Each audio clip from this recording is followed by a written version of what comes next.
Dear students, burning of a candle. All you burnt candle.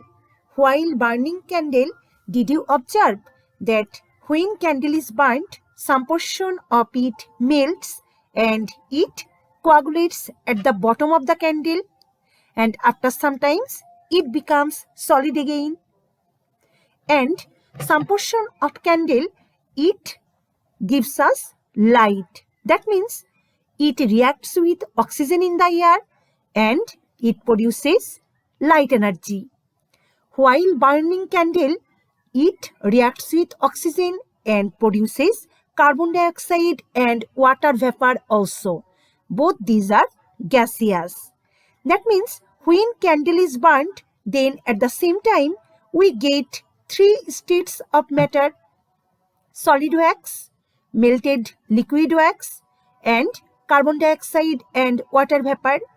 So, while burning of candle, three states of matter is observed. Now, what is candle?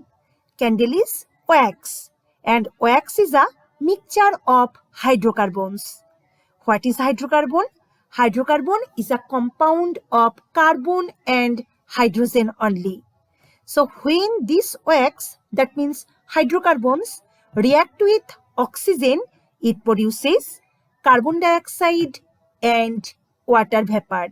Here wax reacts with oxygen and produces carbon dioxide and water vapor.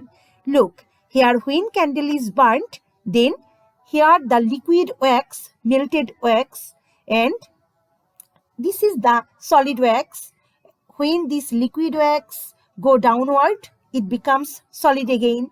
And here carbon dioxide and steam is produced while burning candle. That means at the same time we observe three states of matter.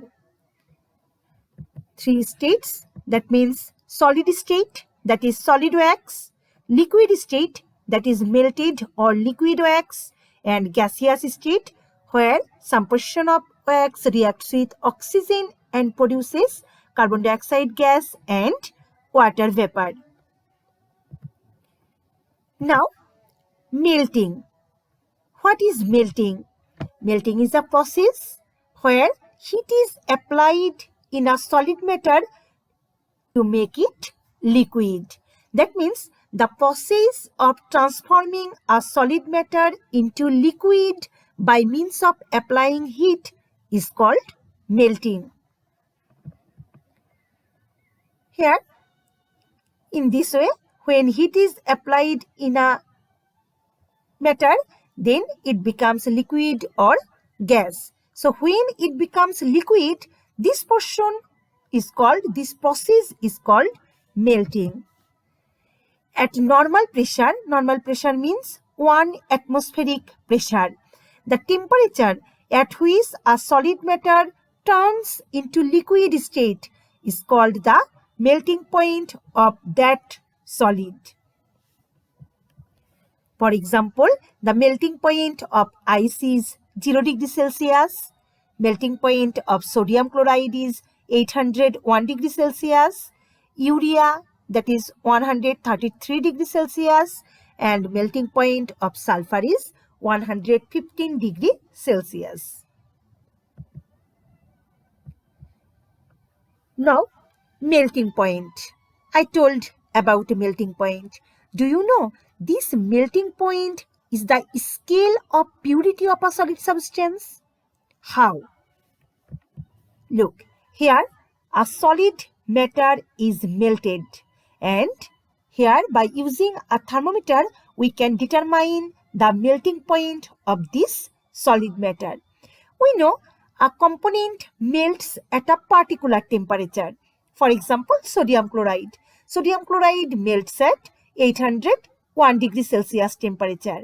But if any impure substance is present in sodium chloride will be melted at the same temperature. Now we will examine this. The melting point of pure substance is fixed for every time. That means if you want to melt sodium chloride in many times, you will get every time 801 degree Celsius temperature as the melting point of sodium chloride. And the melting point of urea is always 133 degree Celsius because they are pure substance. But impure substance melts at a specific range of temperature instead of a fixed temperature. For example, wax. I told wax is the mixture of hydrocarbons, not only one hydrocarbon. Wax is the mixture of many hydrocarbons. So this is not a pure substance, and wax melts at a specific range of temperature. The melting point of wax is not fixed. The melting point of wax remains at a range. This range of temperature is the melting point of wax.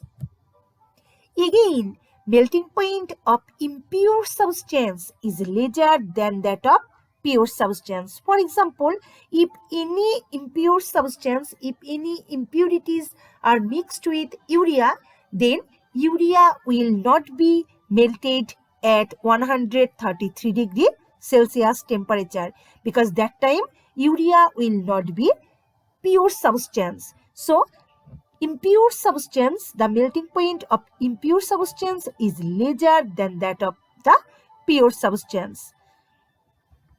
So, when you will test urea, you will determine its melting point.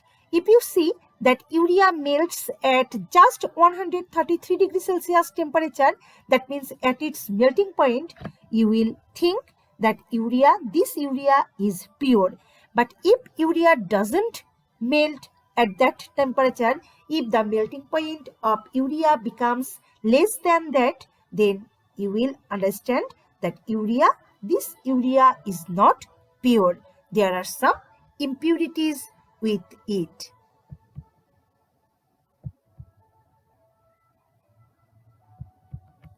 So, if a solid melts at a range of temperature and also the temperature below its melting point, it can be called as an impure solid substance.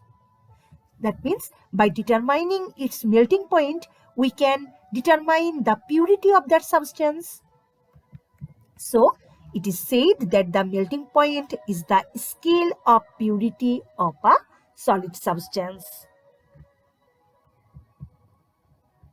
Now, boiling process and also boiling point. What is boiling? The process of transforming a liquid matter into gas by means of applying heat is called boiling. Here look, here a liquid is boiling, here water is boiling, and at 100 degrees Celsius temperature, water becomes steam. So the boiling point of water is 100 degrees Celsius temperature. This process is boiling, and the temperature at which water is boiled or any liquid is boiled at normal pressure, that means 1 atmospheric pressure. This temperature is called the boiling point of that liquid. That means what is boiling point? At normal pressure, that means 1 atmospheric pressure, the temperature at which a liquid matter turns into gaseous state is called the boiling point of that liquid. The boiling point of water is 100 degree. Like melting point, boiling point is also the scale of purity of liquid substance because a pure substance boils at a specific temperature. For example, the boiling point of water is 100 degrees Celsius temperature. But if the water is not pure, If any impurities are mixed with water, then water does not boil at this temperature.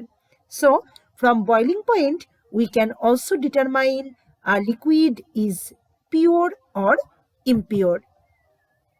Look here. Here, the boiling point of a liquid is measured, which liquid is taken in this test tube, and the test tube is inserted in a beaker of water. Here, a thermometer is inserted in this liquid. From here, we can measure the boiling point of that liquid. The boiling point of pure substance is fixed for every liquid. For example, the boiling point of water is 100 degrees Celsius temperature. But impure substance does not boil at this specific temperature. For example, if we add a small amount of alcohol into water, it will boil at a different temperature than 100 degrees Celsius, because then the water does not remain as a pure water. Then the water will be impure. So, the alcohol mixed water will not boil at 100 degrees Celsius temperature, and that time this water will be declared as impure water. So, it can be called that the boiling point is also the scale of purity of a liquid substance. So, my dear students, today up to this. Thanks to all. Goodbye, everyone.